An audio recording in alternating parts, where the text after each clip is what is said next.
Hello, in this video I want to show you how to fix the problem when you have stable internet connection, but you cannot browse your browsers and also your Google Play Store on Nubia Red Magic 7S. So right here we have a Google Play Store. Let's try to download something.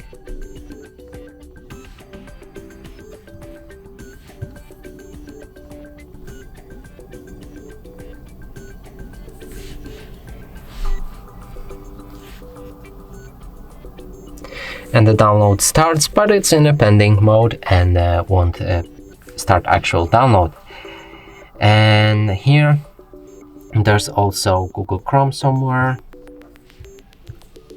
and we can try opening YouTube, for example, but there's an error. So now let's go on to the settings, advanced settings, date and time, and set time automatically. Here, if we try to download the same app again, it should start download normally. And the same goes with Google Chrome. We can reload the page and enter YouTube, and it works fine.